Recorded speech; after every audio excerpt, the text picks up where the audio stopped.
Hello my dear students, welcome back to the class. मैं हूं अंबिका सिंह, आप सभी के अपने अकाउंट्स एजुकेटर और आप सभी क्लास 12th अकाउंट स्टूडेंट्स का बहुत बहुत स्वागत करती हूं आप ही के अपने favourite channel the one and only Magnet Brains पर, जो आप सभी को प्रोवाइड कराता है 100% free as well as high quality education. जी हाँ फ्रेंड्स, बिल्कुल यहाँ पर हम आपको सीबीएसई बोर्ड के अलावा अदर स्टेट बोर्ड के कोर्सेज भी प्रोवाइड कराते हैं, जैसे कि दिल्ली, बिहार, यूपी, एमपी और राजस्थान बोर्ड। जी हाँ बिल्कुल, यहाँ पर इंग्लिश मीडियम के कोर्सेज मिलेंगे, सीबीएसई इंग्लिश मीडियम के, जो कि हम आपको from class KG to class 12 provide कराते हैं।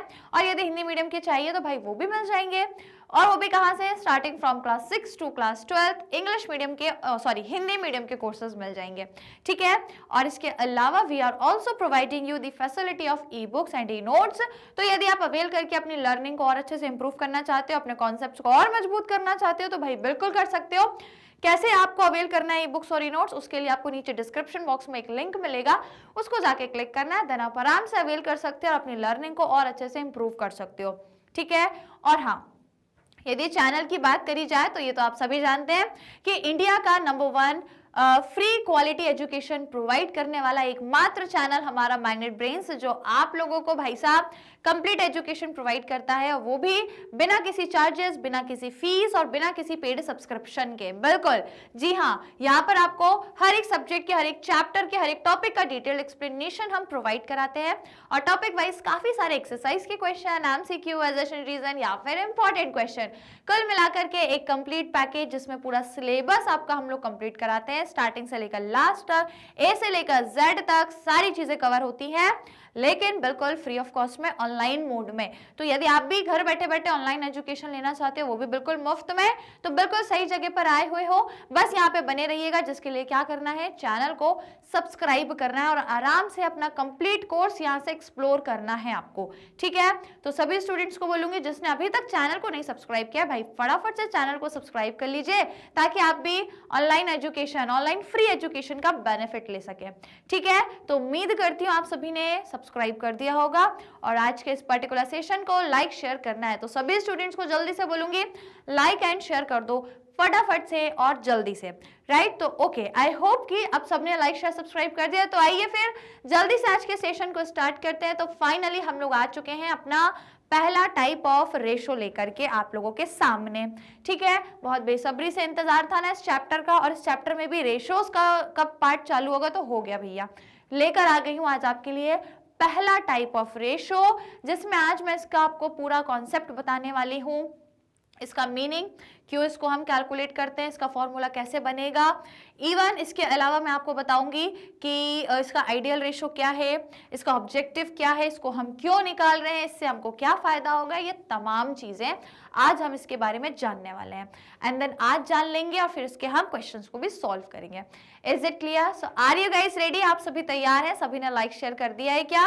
और यदि कर दिया है तो क्या हम आगे बढ़े, शुरू करें आज के सेशन को? आर यू गाइस एक्साइटेड और नॉट? भाई मैं तो बहुत एक्साइटेड हूँ, बिकॉज इन क्वेश्चंस को करने में मुझे तो बड़ा मजा आता है, राइट। तो आइए फिर शुरू करते हैं हम लोग अपना चैप्टर नंबर 12, जिसका नाम है अकाउंटिंग रेशो, जिसमें आज हम सबसे पहले रेशो के बारे में डिस्कशन करने वाले हैं, और इसका नाम है करंट रेशो, ठीक है। तो चले शुरू करें, आइए भैया स्टार्ट कर लेते हैं, करंट रेशो के बारे में जानेंगे।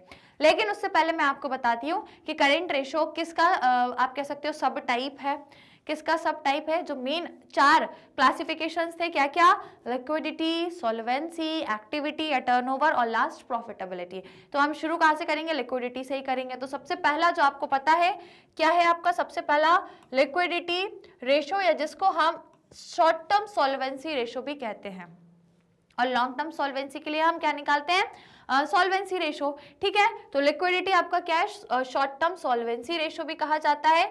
ये बेसिकली आपको क्या शो करता है, मैंने आपको लास्ट सेशन में भी बता दिया था, एक इंट्रोडक्शन, लेकिन यहाँ पे भी थोड़ा सा देख लेते हैं कि लिक्विडिटी रेशो, या हम बोलते हैं इसको क्या, liquidity of business refers to the firm's ability to meet its current obligation, that is short term financial liabilities। तो बिजनेस की कितनी लिक्विडिटी, अपन यदि ये सवाल अपन पूछते हैं किसी से कि भाई बिजनेस की लिक्विडिटी कितनी है, इसका मतलब वो क्या पूछना चाह रहे हैं कि बिजनेस अपने शॉर्ट टर्म लायबिलिटीज को सेटल करने में कितनी एबिलिटी रखता है, केपेबल है या नहीं है।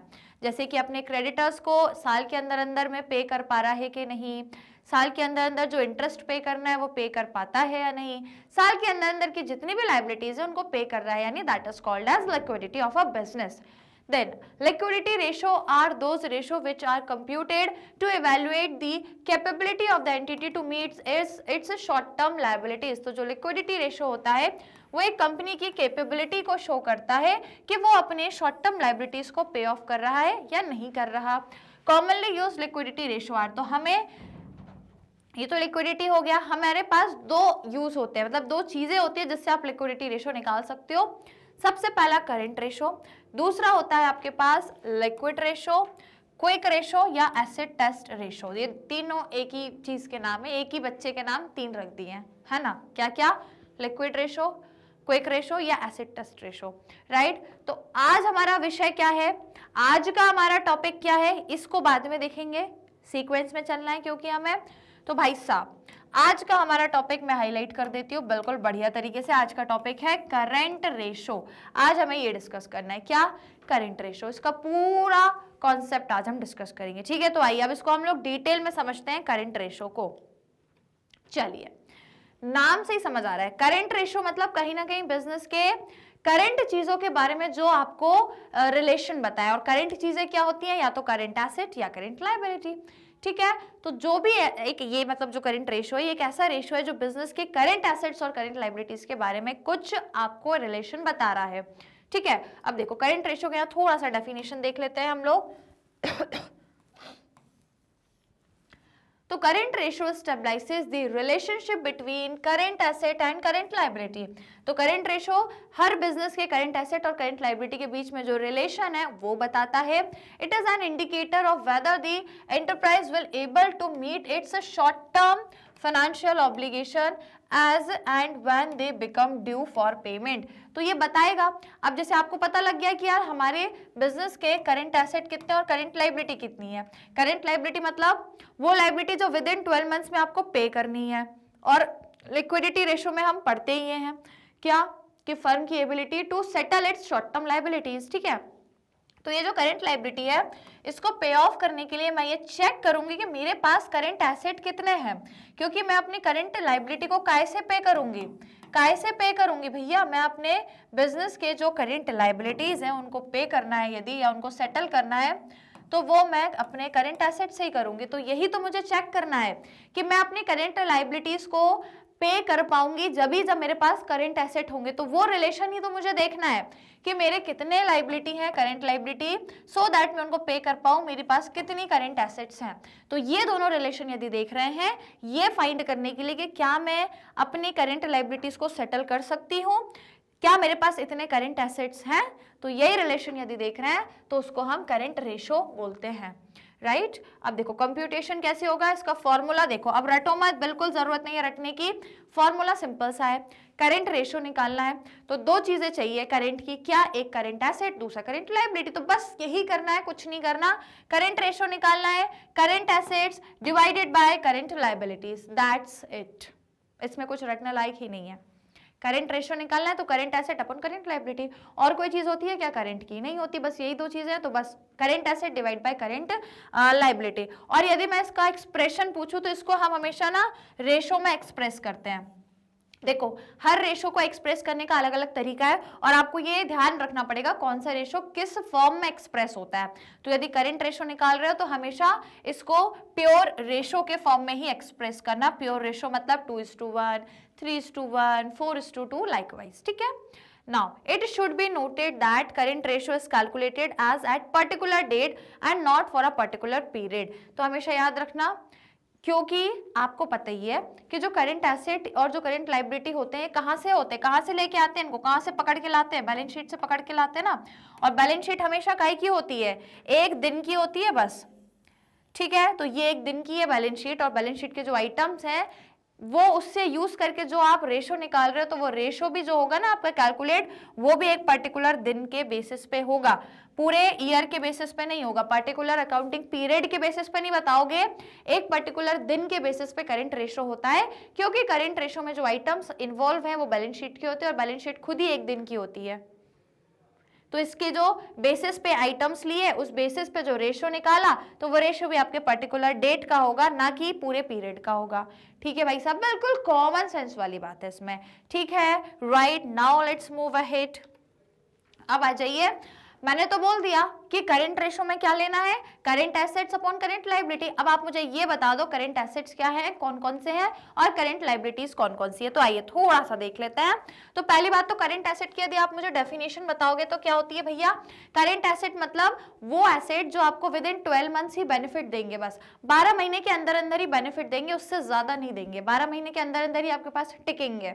तो सबसे पहला क्या क्या इसमें शामिल होता है, देखो करंट इन्वेस्टमेंट। इन्वेस्टमेंट वो जो आपने 12 महीने के अंदर अंदर करे हैं, तो इन्वेस्टमेंट तो हमेशा एक एसेट होते हैं, तो यदि आपने 12 महीने के अंदर अंदर के लिए कहीं पे पैसा लगाया है तो उसको बोलते हैं हम करंट इन्वेस्टमेंट। तो ये क्या हो गया, आपका करंट एसेट हो गया। ठीक है, दूसरा देखो short term investment and marketable securities. तो यदि शॉर्ट टर्म इन्वेस्टमेंट है वही करंट इन्वेस्टमेंट में ही आ गया, और आपकी जितनी भी मार्केटेबल सिक्योरिटीज है यदि उनमें शॉर्ट टर्म लगा है तो वो करंट एसेट है, यदि लॉन्ग टर्म लगा है तो नॉन करंट एसेट है, जानते ही हो आप। ठीक है, इन्वेंट्रीज। इन्वेंट्रीज मतलब वही आपका स्टॉक, आपके पास जो मटेरियल है, raw material, all this things comes under inventory. Exclude loose tools and stores and spares. लेकिन इसमें आपको पता ही है इन्वेंट्री में हमेशा लूज टूल। अच्छा, ये लूज टूल मतलब क्या होता है, can you tell me the meaning of loose tools. बहुत स्टूडेंट्स को ऐसा लगता है लूज टूल्स मतलब ये लिखा है लॉस टूल्स, मतलब ऐसे टूल्स कंपनी के जो लॉस हो गए हैं, जो गुम गए हैं। किस किस को ऐसा लगता है, किस किस को ऐसा लगता है लूज टूल्स मतलब कंपनी के टूल, मतलब टूल तो समझते हैं ना, जो टूल्स किट वगैरह होती है ना, इक्विपमेंट्स होते हैं। ठीक है, तो किन किन को ऐसा लगता है कि लूज टूल्स मतलब वो टूल जो कंपनी के लॉस हो गए हैं, गुम गए हैं या खो गए हैं या चोरी हो गए, ऐसा लग रहा है कि आपको लूज टूल्स मतलब, लूज टूल्स मतलब ये होता है कि कंपनी के जो टूल्स वगैरह होते हैं ना, मशीन के छोटे छोटे पार्ट्स होते हैं या उसको ऑपरेट करने के छोटे छोटे पार्ट्स है, टूल्स होते हैं, उनको लूज टूल्स बोला जाता है।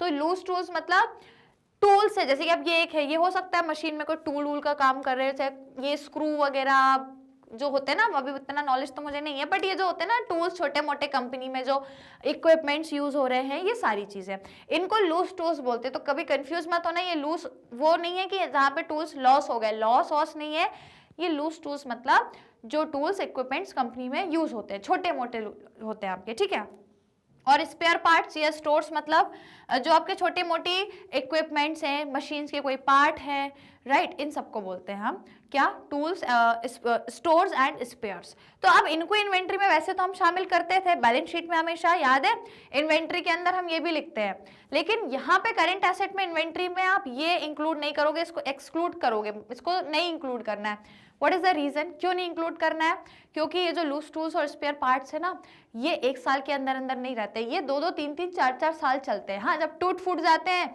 और हाँ एक साल से ज्यादा तो चलेंगे, हर साल थोड़ी ना टूल्स बदलते रहेंगे, अब 4-5-6 साल चलते हैं, देन अगर टूट फूट जाए, गुम जाए, तो हम नया खरीदते हैं।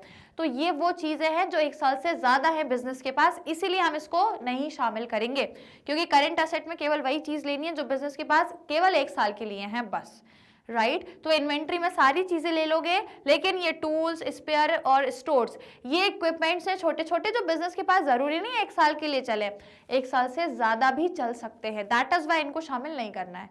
समझ आ गया, लिख लो भैया, बहुत इंपॉर्टेंट चीजें बता रही हूँ, लिख लो जरा, अपने नोट्स कॉपी खोल लो और वहां पे लिख लो कि मैं आपको नोट्स बनाते चलती हूँ। तो देखो सबसे पहले आप क्या लिखो कि करंट एसेट में जो हम इन्वेंट्री लेते हैं उसमें आपको सारी चीजें लिखना है, पर क्या एक्सक्लूड करना है, रुको, ये छोटे छोटे नोट्स कॉपी में बनाओ जल्दी, मेरे साथ ही बनाना है, ठीक है। तो करंट एसेट में इन्वेंट्री लेना है, पर उसमें आपको एक्सक्लूड करना है, और एक्सक्लूड क्या करना है आपको, लूज टूल्स, लूज टूल्स, उसके बाद आपके स्पेयर्स एंड स्टोर्स, क्योंकि ये सारे वो मटेरियल, वो एसेट्स हैं जो बिजनेस के पास 1 साल से ज्यादा के लिए है। दैट इज वाई इनको हटा देंगे हम, क्योंकि हमें केवल 1 साल के अंदर अंदर की चीजें चाहिए, तो इनको हटा देना। तो इन्वेंट्री में क्या एक्सक्लूड करना है, ये चीजें याद रखना, नोट्स बना लो, क्योंकि यही चीजें आप माइनस करना भूल जाते हो और फिर आपका आंसर नहीं आता। ठीक है, तो इन्वेंट्री में यदि ये चीजें दी है तो इन्वेंट्री में से इन चीजों को माइनस कर देना है, हटा देना है, एक्सक्लूड करना है, इंक्लूड नहीं करना, शामिल नहीं करना है। तो यदि क्वेश्चन में इन्वेंट्री दी है तो अगर ये भी दिया है और वैल्यू दी है, सपोज इन्वेंट्री दी 4 लाख की और मान लो 10,000 के लूज टूज भी दिए, तो वो 4 लाख में से वो 10,000 माइनस कर देना, केवल 3,90,000 ही लेना इन्वेंट्री, इनको एक्सक्लूड करना है। ठीक है भाई साहब, अगला पॉइंट देखो, ट्रेड रिसीवेबल्स। ट्रेड रिसीवेबल्स मतलब ट्रेड से रिलेटेड आपको 1 साल के अंदर अंदर जो पैसा रिसीव हो जाएगा, जैसे कि बिल रिसीवेबल हो गए, सन्ड्री डेटर्स हो गए, और लेकिन हाँ अगेन सन्ड्री डेटर में प्रोविजन फॉर डाउटफुल डेट को हटा देना। तो दूसरा नोट क्या बनाओगे, पहला नोट बन गया, दूसरा नोट क्या लिखोगे, किस करेंट एसेट में डेटर्स में से आपको क्या माइनस करना है, प्रोविजन फॉर डाउटफुल डेट। तो ये अगेन दूसरी चीज है, यदि करेंट एसेट में डेटर्स दिए हैं तो बिल्कुल आप प्लस करो, लेकिन यदि उसमें प्रोविजन भी दिया है तो उसको हटा देना, माइनस करना। ये 2 इंपॉर्टेंट पॉइंट्स हैं, याद रखना। क्वेश्चन सॉल्व करते टाइम हम यही सब माइनस करना भूल जाते हैं और फिर हमारा आंसर नहीं आता, फिर हम रोते हैं, है ना, रोते हैं कि नहीं रोते, आंसर नहीं आ रहा हमारा, क्या करें हम। ठीक है, इसीलिए नहीं आ रहा, इसलिए बोल रही हूँ नोट्स बना लो। ठीक है, चलो आगे देखो आप, cash and cash equivalents. Cash and cash equivalent मतलब कैश और ऐसी चीजें जो कैश के बराबर है, जो विद इन 2-3 मंथ्स कैश में बदल जाएंगी, जैसे कि हाथ में जो पैसा है वो, बैंक में जो पैसा है, चेक है, कोई ड्राफ्ट है, तो ये सारी चीजें, तो ये तमाम करेंट एसेट हो गए आपके। इसके अलावा और है, आगे देखो, ठीक है, ये बाद में देखेंगे ये पोर्शन। ठीक है, इसके अलावा और क्या क्या है, तो देखो short term loans and advance, short term आपने किसी को लोन दिया है या एडवांस दिया है, तो ये चीजें हो गई। फिर other current assets, other current assets में केवल आपको क्या क्या लेना है, ओनली अदर करेंट एसेट्स में केवल प्रीपेड एक्सपेंस लोगे, अक्रूड इनकम्स और एडवांस टैक्स, इसके अलावा कोई अदर करेंट एसेट नहीं लोगे। सिर्फ यही 3 चीजें हैं जो शामिल होंगी आपके अदर करेंट एसेट्स में। तो मैं लिख देती हूँ, करेंट एसेट में यदि आप, रुको यार कलर वलर बदलने दो यार थोड़ा, चलो, यदि आप अदर करेंट एसेट ले रहे हो तो केवल 3 ही चीजें लेना है भाई साहब, केवल 3 चीजें, क्या क्या, प्रीपेड एक्सपेंस, प्रीपेड एक्सपेंस, लिख लो, नोट्स बना लो, यही चीजें हैं भाई, बहुत इंपॉर्टेंट, नोट्स बना लो, बहुत कंफ्यूजन होती है अदरवाइज।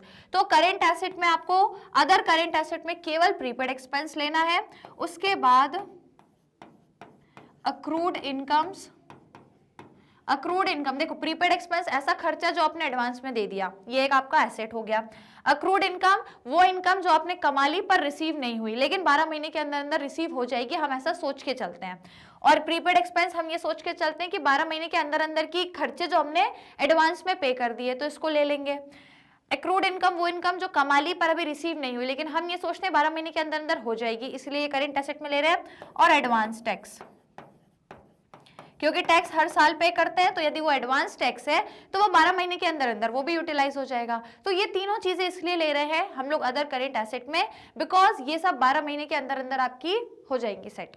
ठीक है, दैट इज वाई। इसके अलावा कोई अदर करेंट एसेट में आपको नहीं लेना है, केवल 3 ही लेना है, केवल 3। कौन कौन से, प्रीपेड या एडवांस एक्सपेंस, अक्रूड इनकम और एडवांस टैक्स, बस। तो ये 3 बहुत मेजर इंपॉर्टेंट चीजें हैं, इनको लिख लेना। अब आ जाओ करेंट लाइबिलिटी पे। ठीक है, तो करेंट लाइबिलिटी में क्या क्या लोगे आप, क्या क्या शामिल होता है इसमें, तो शॉर्ट टर्म बोरोइंग, जो करंट है तो शॉर्ट टर्म बोरिंग, आपने यदि उधार लिया है थोड़े टाइम के लिए, 1 साल के अंदर अंदर के लिए, जैसे कि bank overdraft, cash credit, current मैच्योरिटीज है यदि लॉन्ग टर्म डेब्ट्स की, तो ये सारा आपका शॉर्ट टर्म बोरिंग में आ जाएगी। फिर उसके बाद ट्रेड पेबल्स में आपको पता ही है, bills payable, sundry creditors and so on. फिर अदर करेंट लाइबिलिटीज में आपको क्या क्या लेना है, तो देखो interest accrued but not due on borrowing, ये आपका आ जाएगा, ये हमने बैलेंस शीट में भी देखा था, अदर करेंट लाइबिलिटीज में आता है। फिर interest accrued and due on boring, तो भैया इंटरेस्ट अक्रू हो गया है बट नॉट ड्यू हो, चाहे बट ड्यू हो, कुछ भी हो, दोनों आपका अदर करेंट एसेट में आ जाएगा, राइट। आउटस्टैंडिंग एक्सपेंस आ जाएंगे, अनक्लेम डिविडेंड है, कॉल्स इन एडवांस है एंड एक्सेट्रा, तो जितने भी हैं ये सब आप अदर करेंट लाइबिलिटीज में ले सकते हो, राइट। इसके अलावा एंड लास्ट है आपका short term provisions, these are also your current liabilities, तो ये सारी चीजें हो गई। क्लियर, ये सब हमने बैलेंस शीट में भी हालांकि पढ़ा हुआ है, राइट। तो ये दोनों चीजें लेना है, यदि करंट रेशो निकाल रहे हो तो ये सारी चीजों को ऐड करोगे, फिर करंट एसेट निकलेगा, और इधर की चीजों को ऐड करोगे तो करंट लायबिलिटी निकलेगी, देन आप फॉर्मूले में पुट करोगे। अब इसका आइडल रेशो देखते हैं हम, ठीक है। एक आइडल रेशो क्या होगा, एक आइडल मतलब एक स्टैंडर्ड रेशो यदि देखें तो the acceptable current ratio differ from industry to industry depending on the risk involve. Again हमने अकाउंटिंग रेशो के या रेशो एनालिसिस का एक डिसएडवांटेज या एक लिमिटेशन पढ़ा था कि यहाँ पे कोई स्टैंडर्ड नहीं है, किसी भी रेशो का कोई ऐसा एक स्टैंडर्ड रेशो फिक्स नहीं कर सकते, क्योंकि कंपनी टू कंपनी चीजें वेराई करती हैं। किसी कंपनी के लिए कुछ स्टैंडर्ड सफिशिएंट है, किसी दूसरी के लिए वो सफिशिएंट नहीं है। आपके लिए 50% बहुत होगा प्रॉफिट कमाना, लेकिन किसी के लिए 50% प्रॉफिट कमाना बहुत छोटी बात होगी। तो ये जो आइडियल रेशो है ये कोई स्टैंडर्ड नहीं है, लेकिन फिर भी हम ऐसा मान के चलते हैं।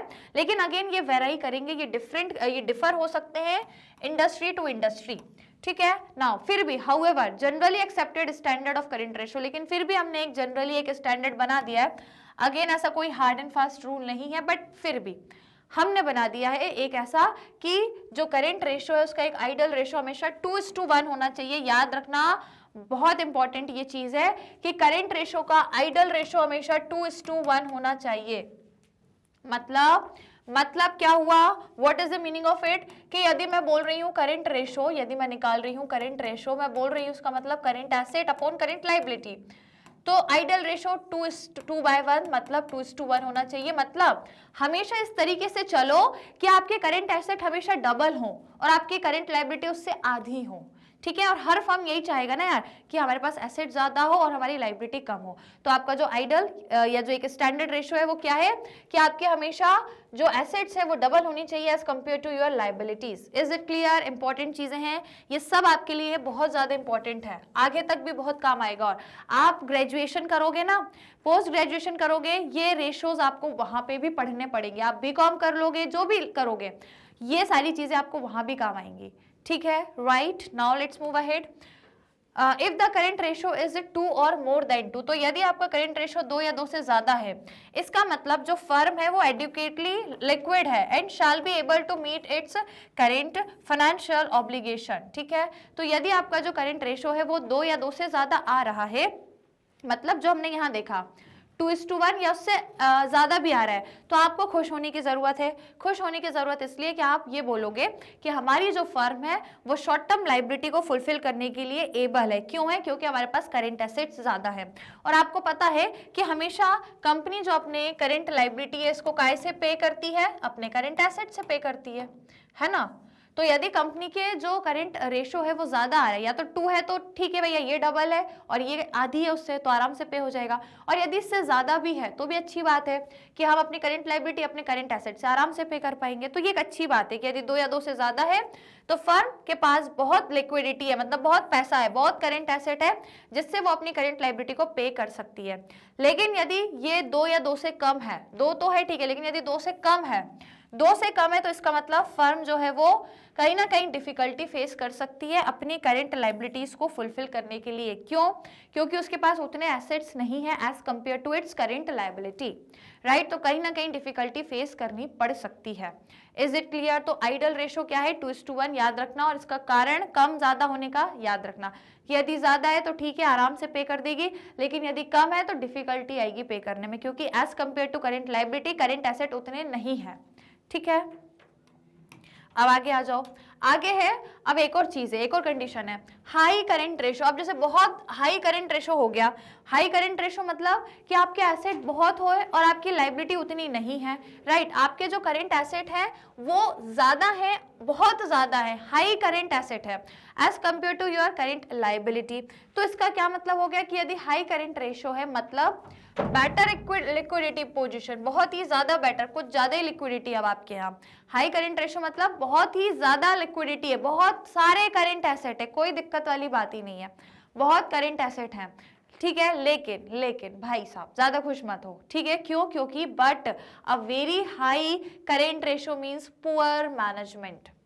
ज्यादा अगर एसेट भी होते हैं ना तो वो भी हानिकारक हैं, ठीक है, हमेशा घर वाले कहते हैं ना कि हर चीज एक लिमिट तक ही होनी चाहिए, उससे ज्यादा होगी तो वो सेहत के लिए हानिकारक है। वैसे ही बिल्कुल ठीक वैसे ही कंपनी के पास जो करंट एसेट है वो एक लिमिट तक होने चाहिए, उससे ज्यादा यदि हैं बहुत सारे करंट एसेट है तो भाई वो भी हानिकारक है, और वो क्या दर्शाएंगे, आपका पुअर मैनेजमेंट दिखाएंगे। ठीक है, काय का, फंड का, कि आपने पुअर तरीके से, मतलब सही से आपने अपने फंड को मैनेज ही नहीं किया जो आपके पास इतने करंट एसेट्स हैं, राइट। अब ये क्यों हो सकता है, क्योंकि स्टॉक में be increasingly due to poor sales. अब देखो करंट एसेट में हमारे क्या आते हैं, करंट एसेट में हमारी इन्वेंट्री आती है।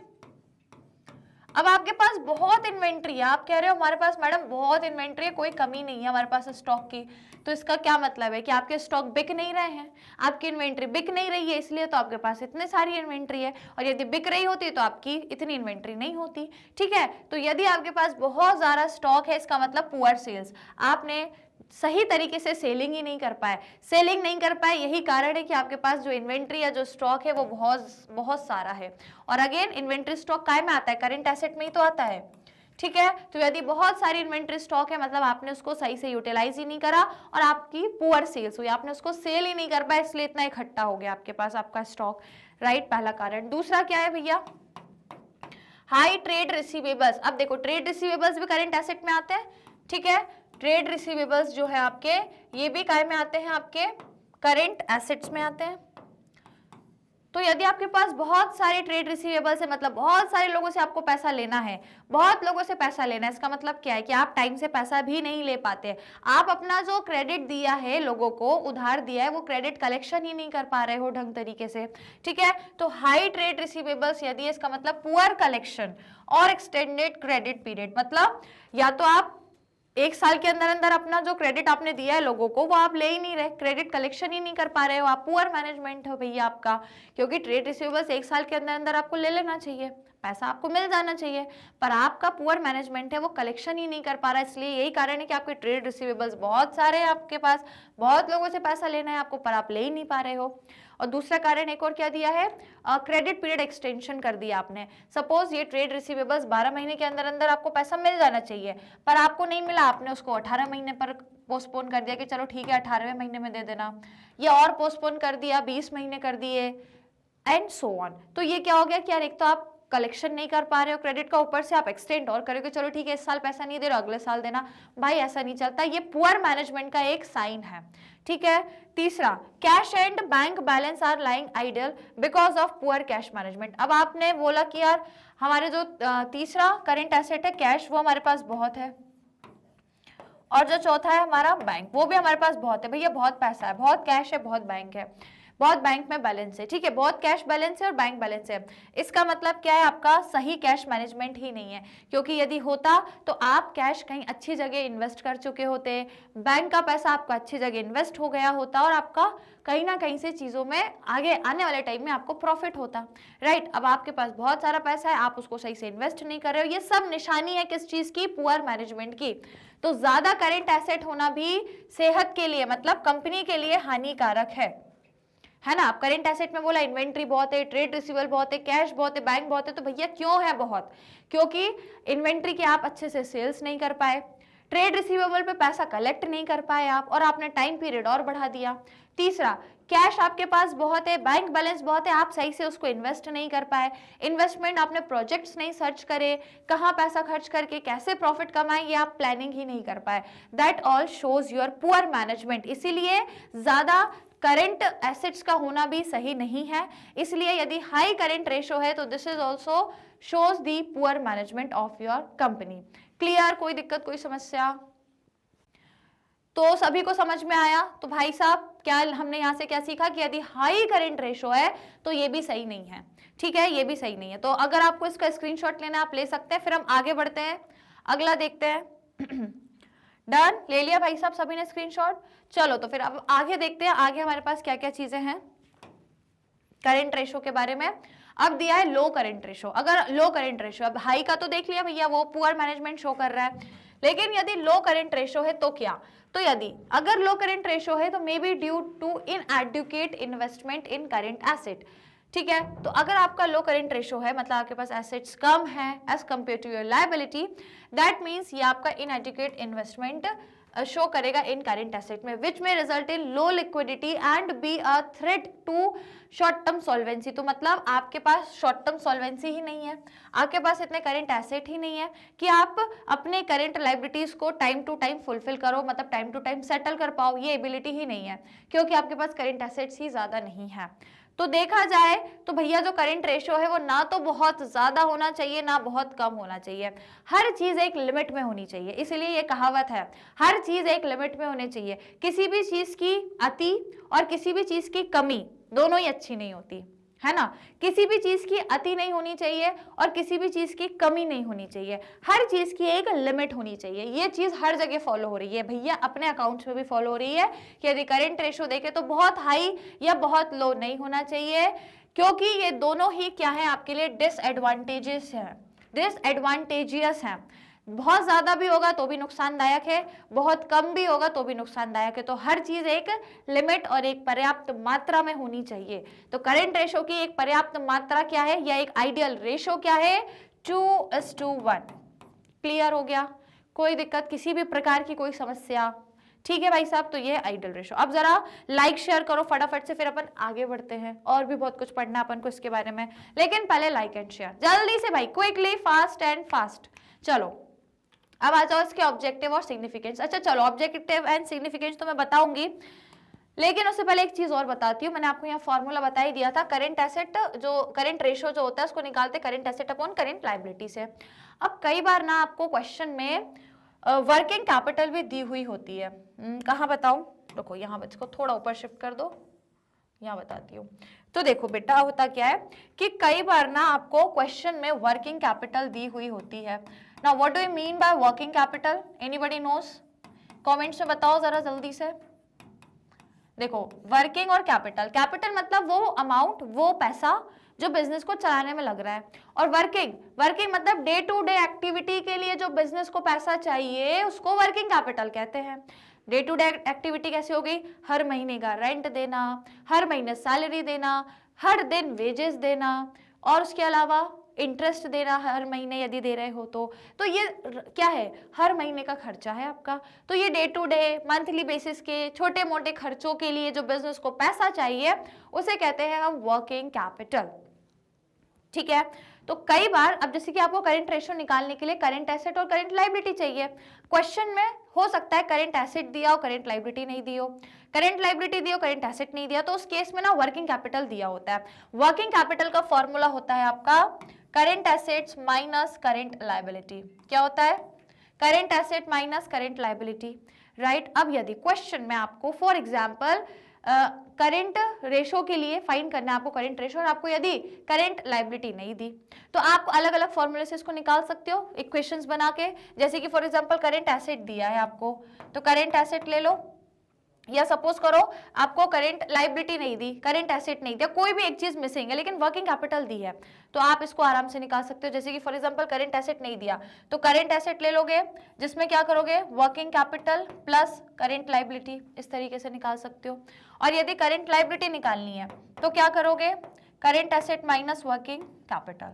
तो ये आपके डिफरेंट डिफरेंट फॉर्मूलेज हैं जिसकी हेल्प से आप आराम से अपना जो बिजनेस का करंट एसेट या करंट लायबिलिटी उसको फाइंड करके और आप फॉर्मूले में पुट करके बिजनेस का आराम से निकाल सकते हो क्या, करंट रेशो। कोई दिक्कत कोई समस्या किसी भी स्टूडेंट को, बताओ जल्दी, कोई दिक्कत कोई समस्या? तो इसका आप आराम से स्क्रीनशॉट ले लेना कि वर्किंग कैपिटल मतलब होता है current asset minus current liability, और यदि आपको करंट एसेट निकालना है तो वर्किंग कैपिटल में आप प्लस कर दो, वर्किंग कैपिटल में आप प्लस कर दो करंट लायबिलिटी, और करंट लायबिलिटी में प्लस, करंट लायबिलिटी फाइंड करना है तो current asset minus working capital कर दो, सिंपल। चलो अब आप पहले तो इसका स्क्रीनशॉट ले लो, मैं थोड़ा साइड हो जाती हूँ, फटाफट से आप इसका स्क्रीनशॉट ले लीजिए, जल्दी से ले लो, समझ में आया और ये सभी को? चलिए, तो गाइज आई होप स्क्रीनशॉट हो गया। तो यही है बस, यहाँ पे इस पूरे करंट रेशो में आपको जो इंपॉर्टेंट चीजें हैं वो पूरी यही हैं माइंड में जो रखनी है। फॉर्मूला मैंने बता ही दिया, बहुत सिंपल है, करंट रेशो का current asset upon current liability. दो तीन चीजें हैं करंट एसेट में, इन्वेंट्री में से आपको ये चीजें माइनस करनी है, डेटर में से provision for doubtful debt minus करना है, और अदर करंट एसेट में केवल ये तीन चीजें लेनी है, इसके अलावा कोई चौथी चीज आप मत लेना, ठीक है। अदर करंट एसेट में केवल ये तीन चीजें लेना है, नो एनी फोर्थ थिंग, ठीक है, केवल ये तीन चीजें, और इसको करंट इन्वेंट्री में इन चीजों को माइनस करना है। ये मैंने आपको आइडल रेशो बताया, फॉर्मूला हो गया। वर्किंग कैपिटल होता है current asset minus current liability. कई बार यदि करंट एसेट नहीं दिया और आपको ये फाइंड करना है रेशो, तो करंट एसेट निकाल लेना, वर्किंग कैपिटल दिया होगा तो working capital plus current liability करके, और यदि करंट लायबिलिटी नहीं दी तो करंट एसेट में से वर्किंग कैपिटल माइनस कर देना, देन आपका आराम से जो वैल्यू है वो निकल कर आ जाएगी। क्लियर? चलिए, तो ये हो गया हमारा पूरा, ये इंपॉर्टेंट था इस पूरे मतलब टॉपिक में, ये इंपॉर्टेंट चीजें थी। अब मैं आपको बताती हूँ ऑब्जेक्टिव और इसका इंपॉर्टेंस या इसका सिग्निफिकेंस, हम क्यों इसको निकालते हैं, क्या जरूरत है इसकी, क्या ऑब्जेक्टिव है, किस ऑब्जेक्टिव से और किस इंपॉर्टेंस से हम निकालते हैं। तो देखो, the objective of calculating current ratio is to assess the ability of the enterprise to meet its short term financial obligations, या जिसको हम बोलते हैं करंट लायबिलिटी। तो यही इसका मेन ऑब्जेक्टिव है। इसको हम करंट रेशो को हम इसीलिए ही निकालते हैं ताकि हम किसी भी बिजनेस की जो एबिलिटी है, या हम ये कह सकते हैं कि इसको कैलकुलेट करने के पीछे का यही उद्देश्य है कि जिससे हम ये जान सकें कि एक बिजनेस अपनी करंट लायबिलिटीज को पे ऑफ करने के लिए एबल है या नहीं है। और वो कब एबल होगा, जब उसके पास करंट एसेट्स होंगे तो ही वो एबल होगा, अदरवाइज नहीं होगा, क्योंकि बिजनेस अपनी करंट लायबिलिटीज को अपने करंट एसेट्स से ही पे करता है। ठीक है, अब जैसे कि सपोज फॉर एग्जांपल बिजनेस की एक करंट लायबिलिटी है क्या, क्रेडिटर्स, तो बिजनेस इसको कैसे पे करेगा भाई, दो ही रास्ते हैं, या तो कैश देगा या बैंक से पैसा देगा। तो क्या हो गया, ये करंट लायबिलिटी हो गई और ये करंट एसेट हो गए। तो क्रेडिटर को पैसा करंट एसेट से ही देगा, क्योंकि ये करंट लायबिलिटी है तो करंट एसेट से ही पे करेगा, राइट। तो इसका ऑब्जेक्टिव क्या है, बिजनेस के शॉर्ट टर्म लायबिलिटी को पे करने की एबिलिटी है या नहीं है, ये चेक करता है आपका current ratio. Now it is a ratio computed to assess short term solvency, ये शॉर्ट टर्म सॉल्वेंसी को शो करता है एक एंटरप्राइज की एक पर्टिकुलर डेट, याद रखना अकाउंटिंग पीरियड का नहीं, पूरे ईयर का नहीं, only for a particular period, only for a particular date, okay. The date when current ratio is computed, तो जिस दिन करंट रेशो आपने फाइंड करा है उस दिन तक का ही ये आपको पोजीशन बताएगा, सॉल्वेंसी शॉर्ट टर्म बताएगा। ठीक है, जिस दिन आपने करंट रेशो निकाला है केवल उस पर्टिकुलर दिन तक की बिजनेस की सॉल्वेंसी को ये बताएगा। It show the number of times current assets are of current liability, तो ये क्या शो करता है, ये शो करता है कि आपके करंट एसेट्स कितने हैं आपकी करंट लायबिलिटी के मुकाबले, है ना। हमने यही देखा कि आपके करंट रेशो में आप फाइंड करते हो कि आपके करंट एसेट्स कितने हैं as compare to your current liability. Clear? तो ये इसका सिग्निफिकेंस है। कोई दिक्कत कोई परेशानी भाई किसी को भी समझ आया? तो ये करंट रेशो का पूरा ये इंपॉर्टेंट चीजें हैं, हालांकि जो आप लोगों को बहुत ही ज्यादा माइंड में रख के चलनी है। ठीक है, बाकी तो फिर आप आराम से क्वेश्चंस कर ही लोगे, बस ये इंपॉर्टेंट चीजें थी जो हमने डिस्कस कर ली। तो अब यहाँ पे हमारा देखा जाए तो करंट रेशो का पूरा कॉन्सेप्ट हमने समझ लिया, फॉर्मूला, आइडल रेशो, कैलकुलेशन कैसे करना है, क्यों कर रहे हैं, इसका मीनिंग, इसका ऑब्जेक्टिव, सारी चीजें डन। समझ में आया सभी को? तो लाइक और शेयर जरूर करना। अब इसके बाद जो हम लोग अगला हमारा जो सेशन होगा, अगली जो क्लास होगी उसमें हम लोग लिक्विड रेशो को और डिस्कस कर लेते हैं। फिर हम इन दोनों के क्वेश्चंस को साथ में करेंगे, है ना, करंट रेशो और लिक्विड रेशो दोनों के क्वेश्चन साथ में करेंगे। तो अभी करंट रेशो हमारा कंप्लीट हो गया है, अगले सेशन में आप लोगों को मेरे साथ अगेन क्लास में जुड़ना है जिसमें अब हम लिक्विड रेशो को पढ़ेंगे। ठीक है, तो आज के सेशन को गाइज हम यहीं पर वाइंड अप करते हैं। आई होप आपको क्लास पसंद आई होगी, उम्मीद करती हूँ कि कॉन्सेप्ट समझ आए होंगे, करंट रेशो का मीनिंग वगैरह सब समझ आ गया होगा। ठीक है, तो रिवाइज कर लीजिएगा, अगले सेशन में लिक्विड रेशो पढ़ेंगे। तो बस मेरे साथ बने रहिएगा डेली क्लासेस में, इसी प्लेटफॉर्म, इसी चैनल मैग्नेट ब्रेन्स पर, जो आप सभी को प्रोवाइड कराता है 100% free as well as high quality education, और वो भी सीबीएसई बोर्ड के अलावा अदर स्टेट बोर्ड में भी, जैसे कि दिल्ली, बिहार, यूपी, एमपी और राजस्थान बोर्ड। इसके अलावा वैदिक पाठ, क्रैश कोर्स और स्पोकन इंग्लिश के कोर्सेज भी हम आपको एब्सोल्युटली फ्री ऑफ कॉस्ट में प्रोवाइड कराते हैं, बिल्कुल। और इवन कंप्लीट कोर्स आपको हमारे यूट्यूब चैनल पर मिलेगा, जहां पर स्टूडेंट्स आपको हर एक सब्जेक्ट के डिटेल वीडियोस मिलेंगे, हर एक चैप्टर के, और काफी सारे प्रैक्टिस क्वेश्चंस भी आपको मिल जाएंगे। तो जरूर से चैनल को सब्सक्राइब करें। इवन मोबाइल ऐप डाउनलोड कर सकते हो, अदरवाइज हमारी वेबसाइट पर भी कंप्लीट कोर्स अवेलेबल है, जरूर से जाके चेक करें। ई बुक्स और ई नोट्स के लिए लिंक दिया हुआ है नीचे डिस्क्रिप्शन बॉक्स में, आप जाकर चेक कर सकते हैं और अवेल भी कर सकते हो। And if you are using other social media platform जैसे YouTube, Facebook, Instagram, Twitter, WhatsApp, तो यहाँ पर भी आप हमें फॉलो करके अपनी लर्निंग को और भी इंटरेस्टिंग और भी अमेजिंग बना सकते हो। तो हमें जरूर फॉलो करें और आज के सेशन को लाइक और शेयर कर दीजिएगा, चैनल को सब्सक्राइब करना। बाकी फर्दर हम लोग नेक्स्ट सेशन में मिलेंगे, इसी तरीके से बहुत सारे कॉन्सेप्ट्स को डिस्कस करेंगे। So we see you guys again in the next session. Till that take care, bye bye and keep learning.